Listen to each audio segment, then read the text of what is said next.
All right, Look at this. let's get to Jonald Harris, okay? Mr. Jonald Harris did a video about Hezbollah, and I want to watch This it because map. everyone wants me to watch it. I haven't watched it in a while. I haven't watched Jonald Harris in a while, so let's watch that. Some of you are going to be watching a 3-minute ad break at the top of the hour instead of this. Now, of course, if you want to avoid this fate, all you need to do is subscribe, as you know, which you can do for $6 or free with Twitch Prime by connecting your Amazon Prime account to your Twitch account. Here's the 3-minute ad break now. This map shows the thousands of attacks that have occurred right here on this border, just over the past year, in this fight between Israel and one of their biggest regional enemies, Hezbollah. Hezbollah is one of the biggest armed groups in the world that isn't a nation's military.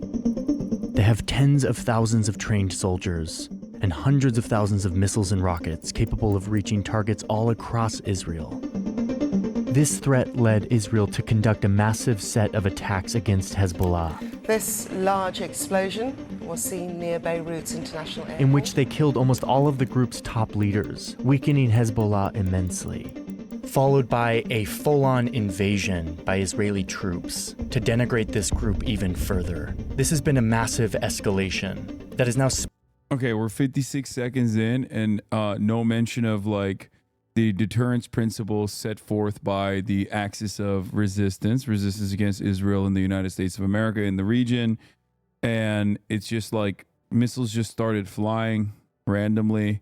No mention of Sheba Farms, which is disputed territory that Israel currently occupies, that Syria believes is Lebanese land, and Hezbollah also believes is Lebanese land. And how the first rocket fired in that direction was still fired in the direction of Sheba Farms in general. And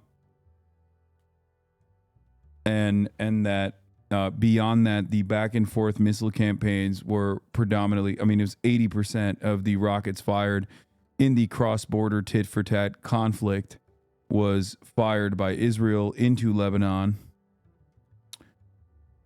So right off the jump, I feel like there's a lot of details being omitted here. I'm sure it's not deliberate. Capable of reaching all targets in Israel? What? He's right. He's not wrong about that. That part is correct. Hezbollah does have missiles that are capable of reaching all targets in Israel. They have a significantly better defense capability. They have significantly better missiles than Hamas, for example. Hamas is fucking bathtub rockets. spilling over into this entire region. And to understand how we got here, you really have to understand where Hezbollah came from, and what this group's fierce 40-year struggle tells us about how the modern Middle East came together, and how it's now coming apart.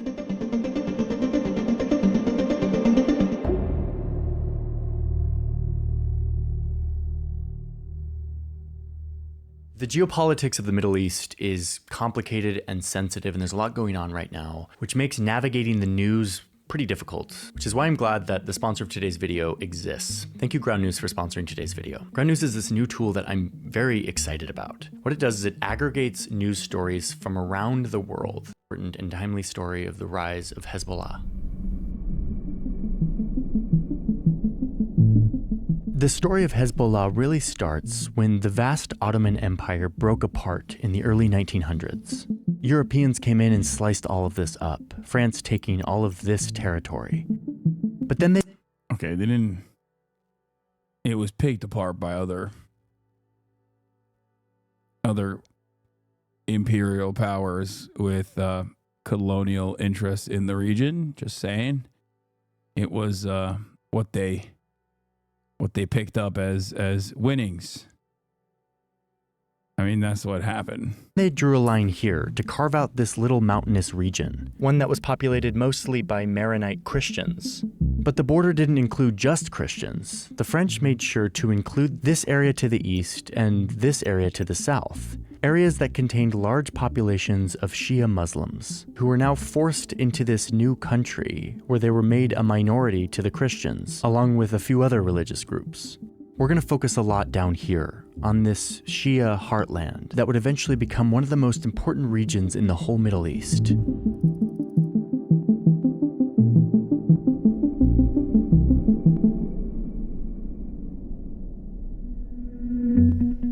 1940. You defend Iranian intervention in Lebanon, but not U.S. intervention in Vietnam? Hassan thinking American proxies are bad, but Iranian proxies are good. You criticize the Americans in Vietnam, but not the Iranians in Lebanon. Shaking my head.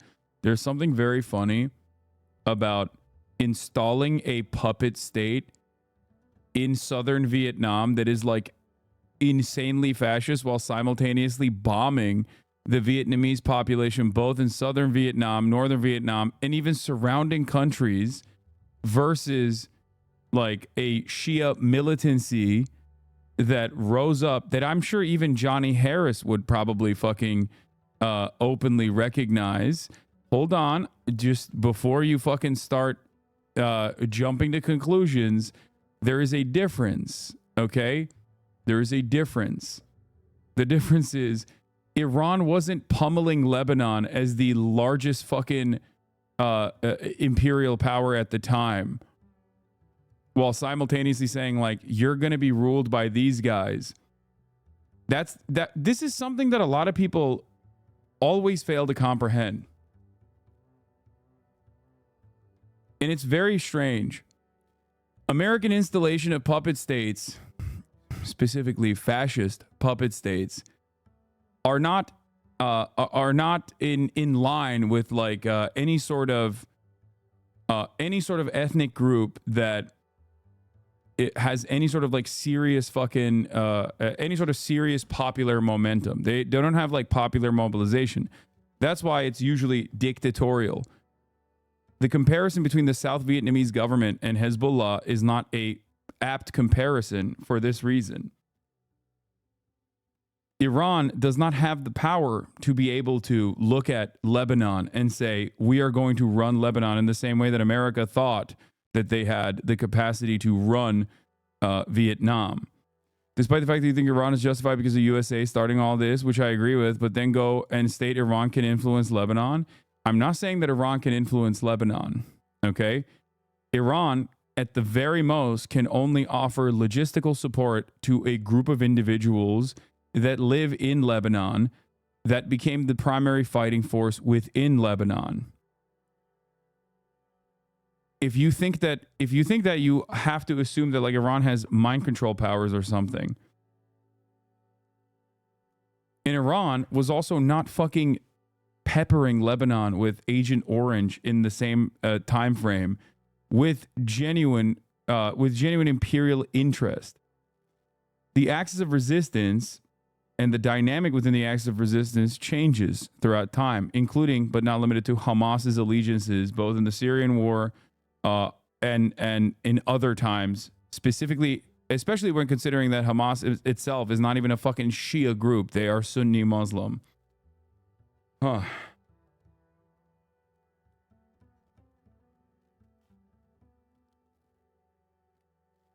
Even if Israel and USA were absent from the Middle East, Iran and Saudis would be at each other's throats. This part of the conversation is also not incorrect. I think that this is fair.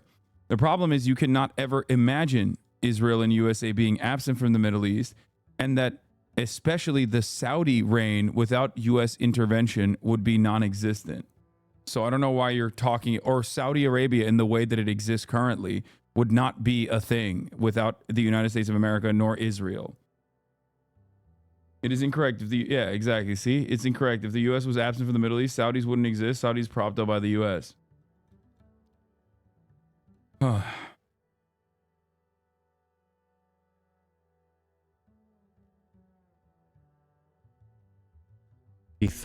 Lebanon gains its independence from France. It creates a constitution meant to balance the power between all. Also, yeah, ironically enough, the Iranian fucking Ayatollah regime would not exist without American intervention. What the fuck are we talking about?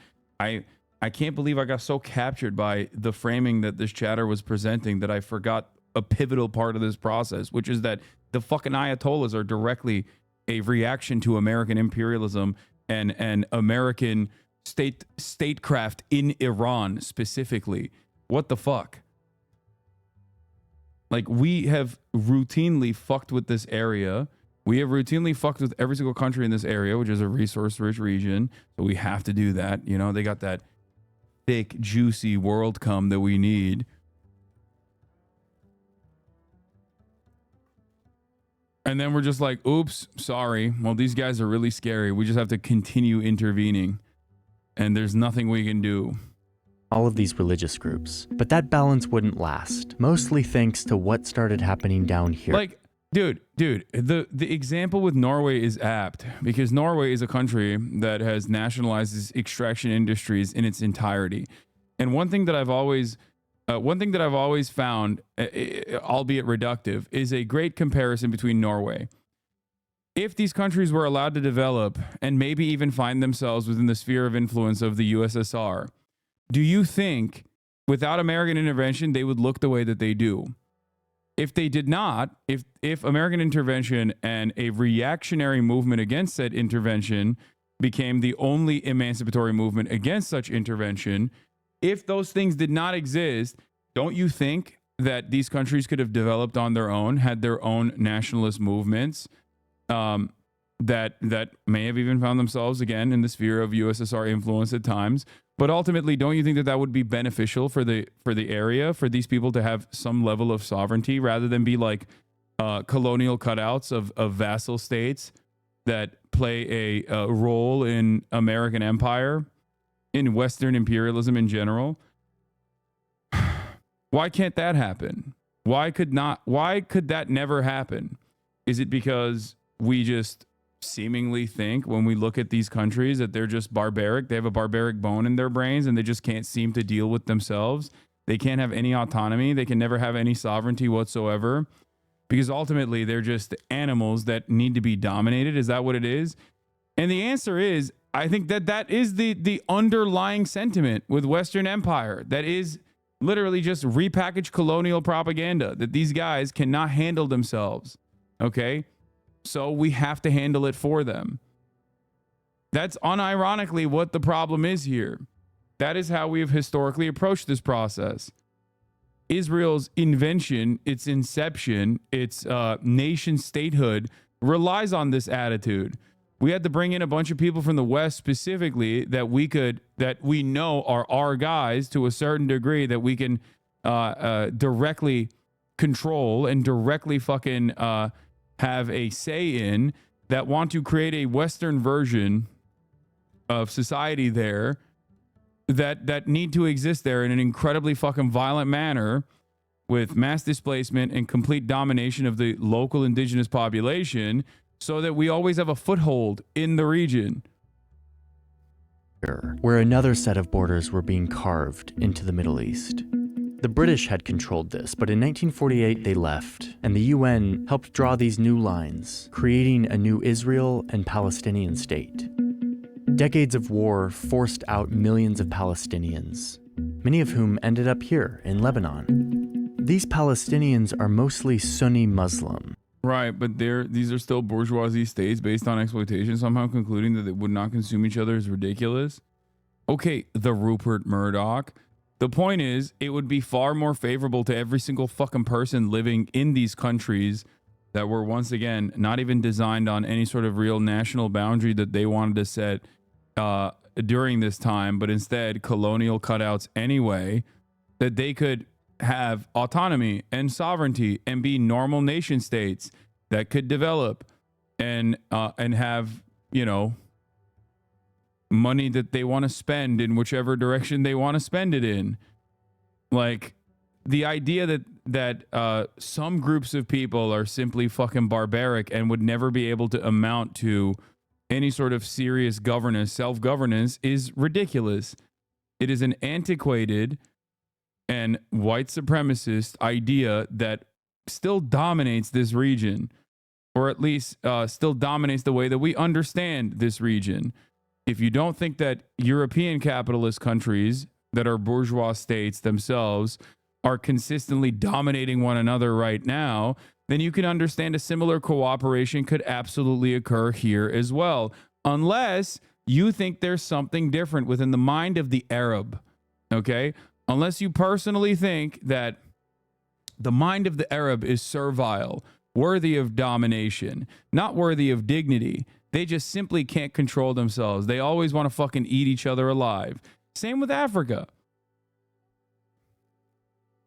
Muslim. So this upsets the carefully laid power balance in Lebanon and further marginalizes the Shia Muslims who were fighting for their place in the country. Then in 1971, an armed militia made up of Palestinians called the Palestinian Liberation Organization moves to Lebanon, and they turn this whole region, which again was made up of mostly Shias, into their own little mini-state. You start to see that Lebanon is descending into division between the different militias and powers controlling parts of the country. And in the mid-70s, it all breaks down into a full-fledged civil war between a dizzying number of religious factions.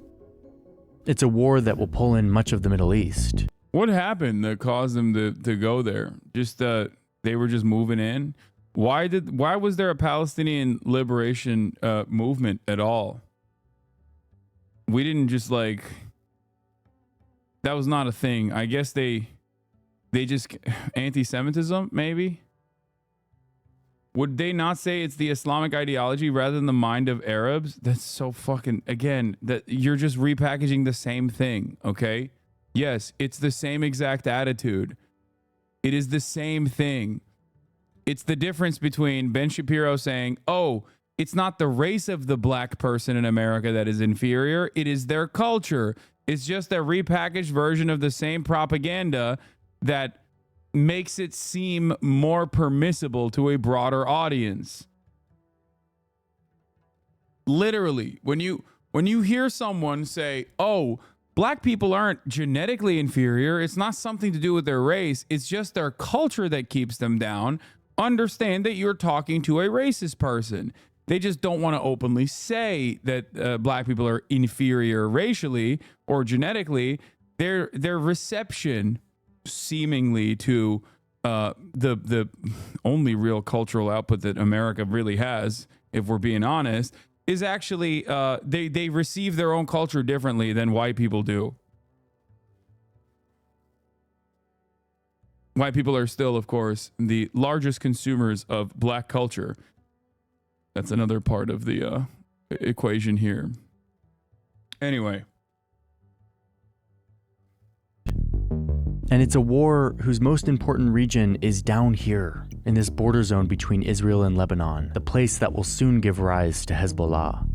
Now let's talk about Syria. They're here right next door and they're watching this civil war. And they decide to invade, to prop up the Maronite Christian ruling class, who've become Syria's allies. They want to do this to prevent the civil war from spilling over into their territory. At this point, Syria also considers annexing the entire country of Lebanon, making it a part of Syria. But eventually the relationship between Syria and Maronite Christians breaks down, and Syria continues to occupy this part of the country. Meanwhile, to the south, Israel fears that Syria is growing too powerful. It also wants to wipe out the PLO, who is attacking them across the border from Lebanon. So in 1978, Israel enters the fray, invading from the south and driving deep into the country. Israel succeeds in temporarily suppressing the PLO, but in the process, it displaces hundreds of thousands of locals, most of them Shia Muslims.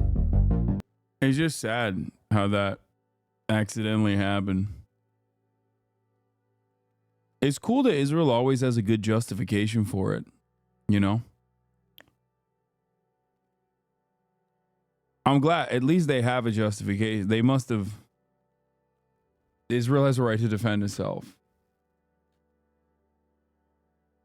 Yeah, they just kind of entered the fray and they had a right to defend themselves.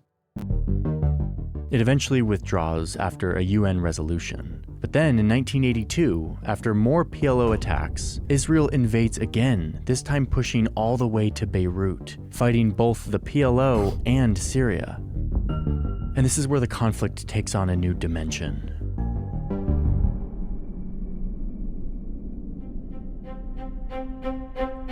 It's 1979.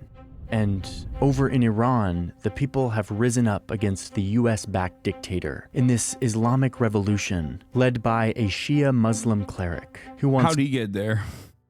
How'd this guy get there? I don't know. What was he doing? Probably good stuff, right? I mean, those guys are always good. in this Islamic revolution led by a Shia Muslim cleric who wants to spread this revolution throughout the region. He's looking for allies. And in 1982, they find their perfect match here in southern. Like everything that occurred is within the context of the Cold War. Like you cannot frame this outside of, you cannot look at these events that are unfolding without understanding why America was so interested in both propping up Israel and destabilizing the entire region, because most of these countries were, in a way that is not dissimilar to like the BRICS dynamic, I guess, but even though the BRICS dynamic is like a little bit different here, weighing their options of who they could align themselves with. They see America as a destabilizing force in the region. They see the USSR as being more sympathetic, at least, especially certain groups see the USSR as being more sympathetic. And basically, they want to dominate as fast as possible. They want to destabilize and dominate as fast as possible. That's partially what happens in Iran as well. The problem is, you know who also is definitely not going to align with the USSR? Islamist fundamentalists, for the most part. Problem, however, is that they also are seen, due to their fundamentalist attitudes, seen as, I guess, the only real uncorrupted forces. Ironically enough, in many of these places, they are directly funded and facilitated and radicalized by the Western governments, by specifically the CIA.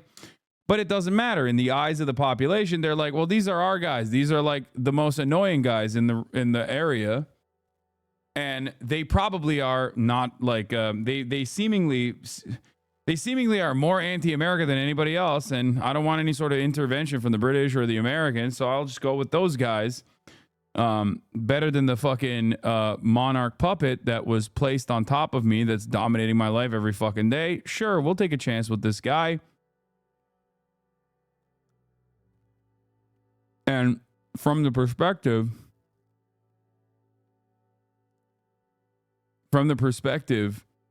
of the United States of America, but what exactly were the Soviet interests in Iran? The mullahs called America the greater Satan and the USSR as the lesser Satan? No, you're describing exactly what I'm saying.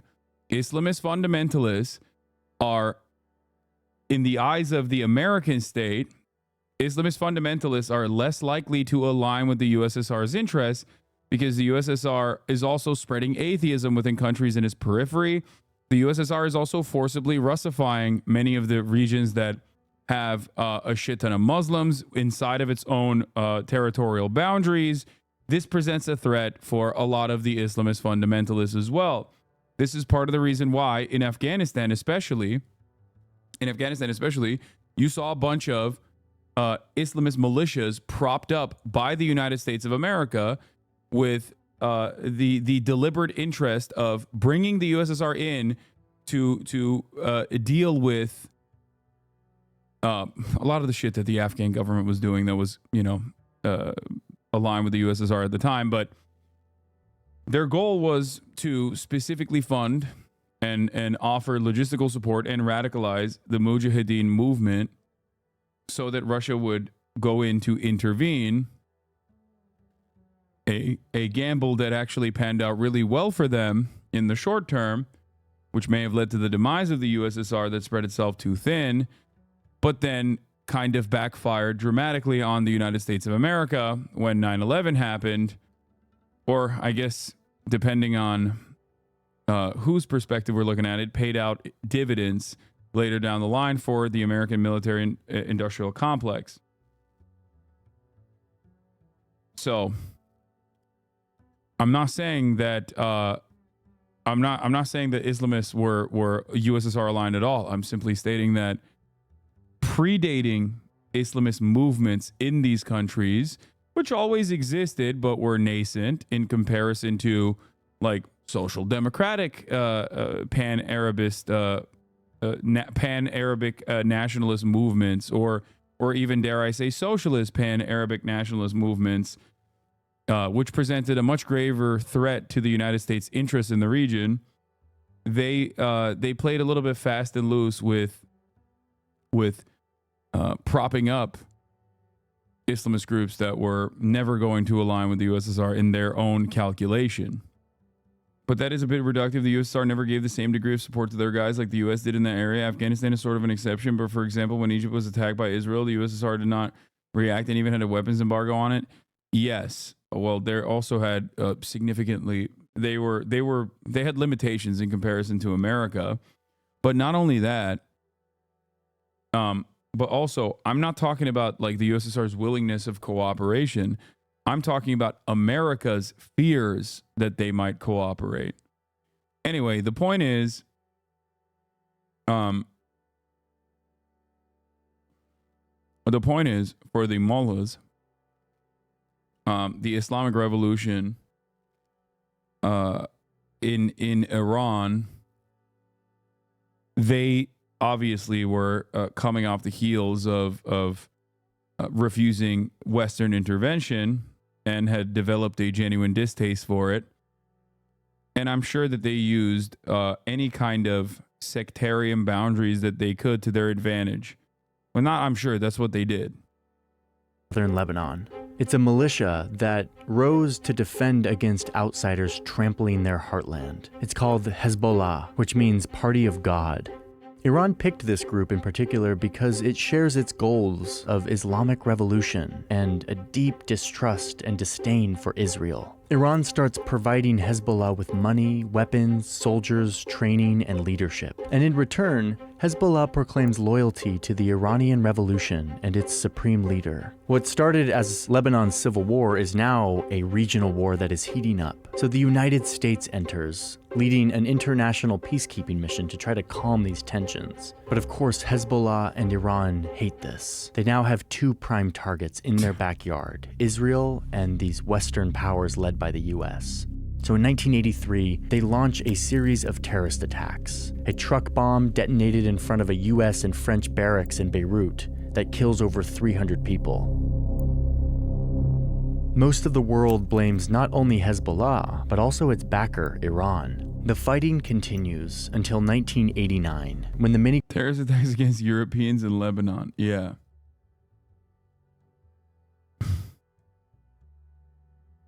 They called it peacekeeping. So obviously, yes. Any sort of action taken against, unless it's Israel blowing up peacekeepers, then it's okay. Then they have a right to defend themselves. Okay. Many groups fighting this civil war come to a peace agreement, one that bans all militias and requires them to give their weapons back to the government. But there's a big catch here. Israel still occupies what they call this security buffer zone in southern Lebanon. So the peace agreement makes an exception specifically for efforts that resist the Israeli occupation, aka they allow Hezbollah to continue to exist, turning them into something more than just one of these militias fighting for their group. It gives them a kind of official status to continue acting as a defender of southern Lebanon, the country's bulwark against Israel.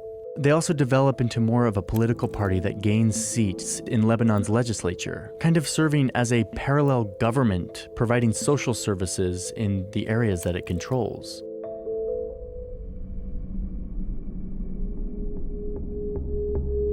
But they did that also in a sinister fashion, just so you know. They were doing that in a sinister way. When they were offering social safety nets, they did that in an evil way. I need you to understand that. A Islamic style social safety net. Look at Hezbollah in this moment, because they find themselves in the middle of shifting power games in the Middle East, balancing their mandate to defend their Shia heartland, which was their founding motivation, but also trying to gain further influence in the region, while also appeasing the demands of their major supporter, Iran. In 2005, Lebanon's prime minister is assassinated, and most Lebanese blame Hezbollah, along with its other foreign supporter, Syria. Lebanese people rise up in mass protest, and Syria eventually withdraws its forces that have occupied Lebanon for 28 years. Hezbollah is disgraced. Its legitimacy is supposed to come from resisting foreign meddling, and it's becoming clear that they have become a pawn in the geopolitical game of regional powers, Syria and Iran. I don't understand why a lot of this I don't understand why a lot of this conversation like always makes any kind of like indigenous group or any kind of fucking like sect that exists in the region, it denies them agency in its entirety. Like it makes it seem like these the Shia dudes that were there were just like, but we love our neighbors, like we don't want to fight, Israel, don't make us fight Israel, please. And then Iran's like, no, you have to fight them. And they're like, no, like, I hate that, but like I just gotta do that. Obviously no such extension is given to no such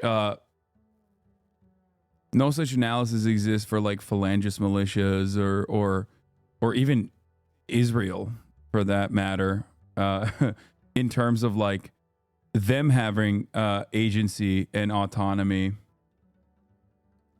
But the group is able to turn Syria's withdrawal into their advantage. The Syrian occupation had kept Lebanon somewhat stable, so as soon as they left, it creates this power vacuum and allows Hezbollah to take more territory. Wait, did he say what? They have become a pawn in the geopolitical game of regional powers, Syria and Iran.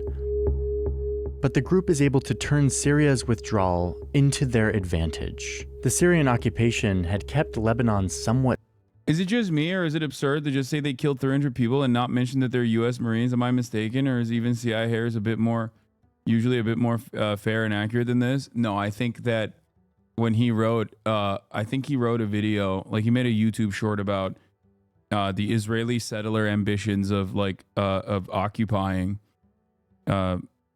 South Lebanon, which is real. He was yelled at, and then he literally deleted the video and apologized for it. And this is in that same vein.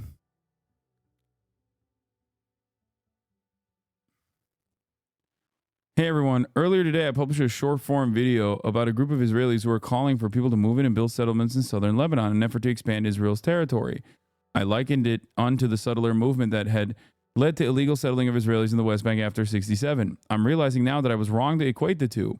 This is a different situation. While some Israelis do want to expand Israel's territory by attempting to settle southern Lebanon, this is a fringe group that, under the current status quo, has no feasible chance of expanding Israel's occupation and changing Israel's borders. This may change as the conflict escalates, but for now, the comparison was an inaccurate characterization. I will also refuse to recognize that the way that this was propagandized and packaged was also a fringe movement that was not really backed by the Israeli state, even though it totally was backed by the Israeli state, both quietly and also publicly. And now we just kind of take it for granted because it just happened to exist that way. This may change as the conflict escalates, but for now, the comparison was an inaccurate characterization. I hope you trust that when these errors come to my attention, I will do my best to assess the error and immediately issue a correction and let you all know about it. Thanks for your patience. Yeah. He took down the video because he made a correct take. Just saying. But stable. So as soon as they left, it creates this power vacuum and allows Hezbollah to take more territory, ramping up attacks across the border against Israel and leading to another brief war with the IDF. Hezbollah continues to be a useful proxy for Iran, and Iran continues to fund them and arm them.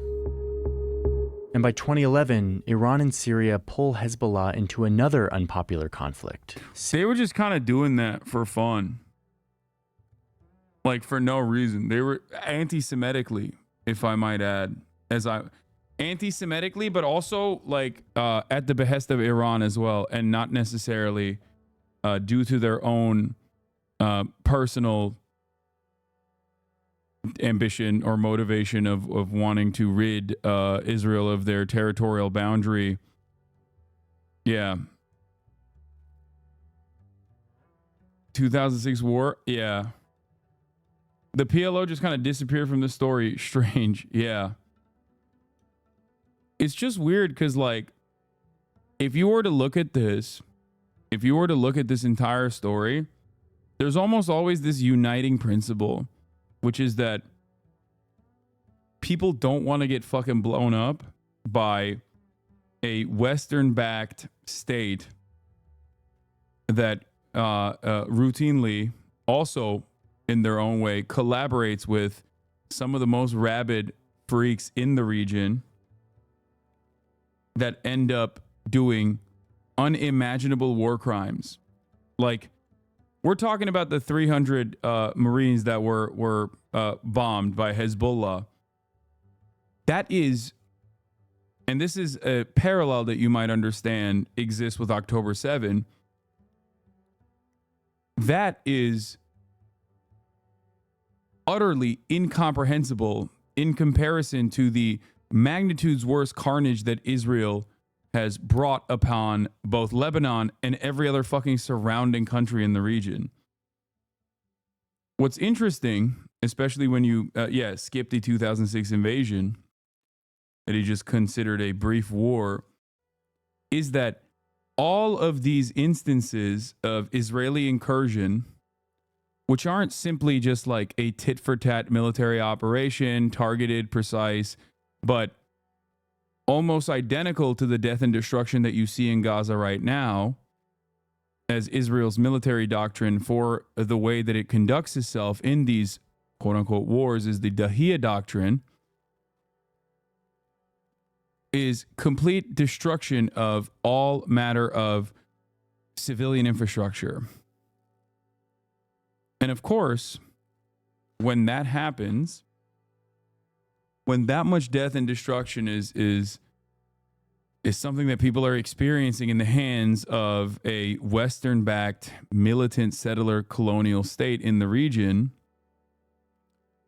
understandably, the people are going to inevitably go, yeah, I don't give a fuck who's doing this. I don't give a fuck who's defending me. I'm with those guys. I don't even care. I don't agree with them. They're not great. I don't agree with their worldview. I don't agree with the way that they treat me in certain instances, but I'd rather, I'm happy that they're fighting. Syria's civil war. But this hurts Hezbollah's reputation because now they're fighting on behalf of Syria's brutal Iran-backed regime. These once liberators have turned into foot soldiers of oppression, doing the bidding of outsiders. But its last source of legitimacy continues to be its resistance to Israel, something that Lebanon's own government is too weak to do. This remains their source of legitimacy today. So on October 7th, 2023, when Hamas... Why is the Lebanese government weak to defend its own territorial sovereignty, I wonder? I mean, they have a military, they have a security partnership with the United States of America. Also odd that they just don't have anti-aircraft missile systems. I just don't know how a country can have any sort of territorial sovereignty in a region where they are so closely surrounded by other countries, some of which used to have aircrafts that they could use, and others that could at least lob missiles. Why is it that they don't have any sort of anti-aircraft missile systems?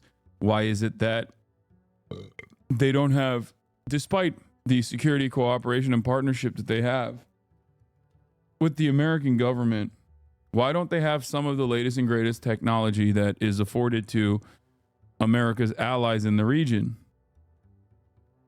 Jordan doesn't either. I wonder why. No, Jordan does have anti-aircraft missile systems. They do. They use it to defend Israel. They actually do have them. Lebanon doesn't. I just don't know why. Yeah, Jordan has a fleet. They have anti-aircraft missile systems. Lebanon doesn't. And Israel descended into this most recent war, Hezbollah jumped in, launching more attacks against Lebanon's southern border. This is meant to support Hamas in the Gaza Strip and to threaten Israel with a war on two fronts. At first, it seemed to be working. Tens of thousands of Israelis have had to evacuate the towns and villages in northern Israel. So Israel I mean, I've answered this question before, but I will answer it again. Lebanon can't have anti-aircraft missile systems because you wouldn't want American anti-aircraft weaponry blowing up Israeli fighter jets that are also American. That would be weird, don't you think? It would be weird to give this country that we have security cooperation with any kind of defense capabilities that would then inevitably blow up Israeli fighter jets that are on their way to bomb Beirut. Israel started firing back across the border, forcing 90,000 people in southern Lebanon from their homes. This, in addition to Israeli strikes on Iranian proxies and military officials, led Iran to fire its first ever direct strike on Israel, trying to deter it from going any further. But it didn't work. In September of 2024, Israel escalated. Okay, this part is actually kind of surprising. He talked about, like, he low-key talked about Iranian deterrence. Surprising, even though I don't think he brought up why Iran retaliated. Hezbollah with a series of attacks that killed a large part of the group's top leadership, including their decades-long leader. A few days later, Israel sent troops across this border with the goal of further weakening Hezbollah, trying to make the situation safe for Israelis to return home to the north of the country. And now, with Hezbollah in shambles... That's interesting. This directly contradicts what he was saying about the settler movement, but I guess he already packed that angle up. Its sponsor, Iran, felt compelled to act. What we are all seeing with our own eyes is a major attack from Iran. It's a major attack, Dana, and it's an escalation. So even if Hezbollah eventually begins to rebuild itself, it's unclear what role they will play in Iran's proxy network. But what is clear is that the clash between these two Middle East powers remains the central force animating this region towards more and more violence. And these recent events show us clearer than ever that Hezbollah was just one foot soldier in this growing... Yeah, Israel blew up an Iranian embassy building in Syria, killing Iranian officials. That was violating Iranian sovereignty. And the second Iranian missile salvo came because Iran retained the right to retaliate to Israel assassinating Ismail Haniyeh, the principal negotiator and the chief of the Hamas Politburo, person primarily responsible with civil governance. And once again, it's important to repeat, the principal negotiator on the ceasefire deal. Israel assassinated him in Tehran, once again violating Iranian sovereignty. Conflict between these two powers.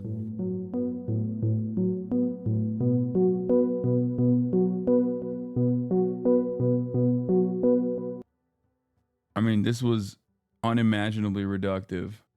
I find it strange that it's not even like omitting details to make it seem more presentable to a Western audience.